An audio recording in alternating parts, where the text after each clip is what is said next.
New Zealand പര്യടനം എന്ന് പറയുമ്പോൾ ഏകദിനത്തിൽ ഇന്ത്യ പരാജയപ്പെട്ടു. അത് ആദ്യമായിട്ടാണ് ന്യൂസിലാൻഡ് ഇന്ത്യയിൽ വന്ന് ഒരു ഏകദിന പരമ്പര നേടുന്നത്. ഈ T20യിലേക്ക് വരുമ്പോൾ എന്തൊക്കെയാണ് പ്രതീക്ഷകൾ? T20യിൽ വലിയ പ്രതീക്ഷയോടെ തന്നെയാണ് ഇന്ത്യ ഇറങ്ങുന്നത്. കാരണം ടെസ്റ്റിലും ഏകദിനത്തിലും ഗംഭീറിൻ്റെ പാളിച്ചകൾ വലിയ രീതിയിൽ വിമർശന വിധേയമായി കൊണ്ടിരിക്കുന്ന സമയത്താണ് ഇന്ത്യ T20യെ ന്യൂസിലൻഡിനെ നേരിടുന്നത്.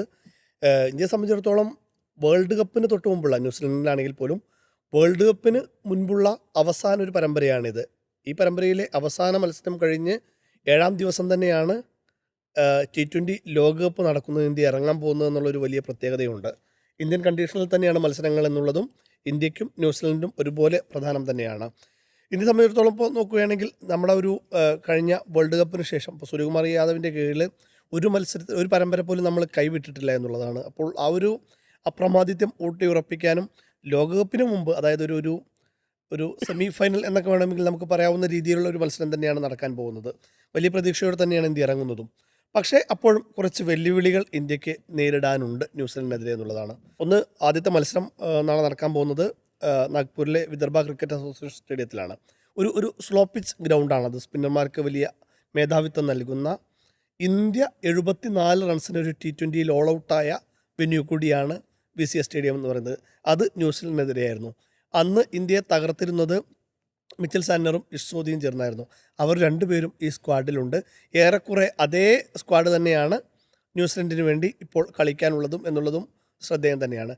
ഒരു കഴിഞ്ഞ 5 T20 മത്സരം നോക്കുകയാണെങ്കിൽ ആവറേജ് സ്കോർ എന്ന് പറയുന്നത്, അവിടുത്തെ ഫസ്റ്റ് ഇന്നിംഗ്സ് സ്കോർ എന്ന് പറയുന്നത് 119 റൺസാണ്. അപ്പോൾ ഒരു ലോ പിച്ചാണ് അവിടെ ഉള്ളതെന്നുള്ളതാണ് BCAയിലെ പിച്ച്. അത് സ്വാഭാവികമായിട്ടും ഇന്ത്യൻ ബാറ്റർമാർക്ക് കുറച്ചധികം വെല്ലുവിളി നിറഞ്ഞതായിരിക്കും. പ്രത്യേകിച്ച് ടോസ് വലിയ ഫാക്ടറാണ്. ഡ്യൂ ഫാക്ടർ ഉള്ളത് കൊണ്ട് തന്നെ ടോസ് നിർണായകം തന്നെയായിരിക്കും.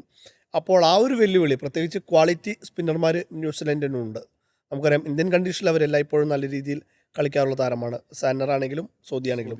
സാന്റ്നർ അന്ന് ഇന്ത്യ 74 റൺസിന് ഓൾ ഔട്ടായ മത്സരത്തിൽ 14 റൺസിനായിരുന്നു അന്ന് 4 വിക്കറ്റ് സാന്റ്നർ എടുത്തത്. 3 വിക്കറ്റ് ഇഷ്സോദിയും എടുത്തിട്ടുണ്ട്. മാത്രമല്ല രജിൻ രവീന്ദ്രയെ പോലെ പാർട്ട് ടൈമായിട്ട് നന്നായിട്ട് എറിയുന്ന സ്പിന്നർമാർ അവർക്കുണ്ട്. ഗ്ലെൻ ഫിലിപ്സ് ഉണ്ട്. അപ്പോൾ ഇന്ത്യക്ക് അതൊരു വെല്ലുവിളി തന്നെയായിരിക്കും, അവരുടെ സ്പിന്നർമാരെ നേരിടുക എന്നുള്ളത്. പക്ഷേ ഇന്ത്യക്കൊരു പോസിറ്റീവ് എന്ന് പറയുന്നത് ഇന്ത്യയുടെ ടോപ്പ് ഓർഡർ ആയാലും മിഡിൽ ഓർഡർ ആയാലും ഏറ്റവും മികച്ച ടീമാണ് T20 സ്ക്വാഡിൽ നമുക്കുള്ളതെന്നുള്ളത്. അതിൽ തന്നെ നമുക്ക് എടുത്ത് പറയാം, ഒരിക്കൽ കൂടി ഇന്ത്യ അവരുടെ ഒരു ബാലൻസിലേക്ക് വന്നു എന്നുള്ളത്. അതായത് ശുഭ്മാൻ ഗില്ലിനെ ഒഴിവാക്കിയതോടുകൂടി T20യിലെ ഓപ്പണിങ്ങിലെ ബാലൻസ് ഇന്ത്യ തിരിച്ചു പിടിച്ചു എന്നുള്ളതാണ്.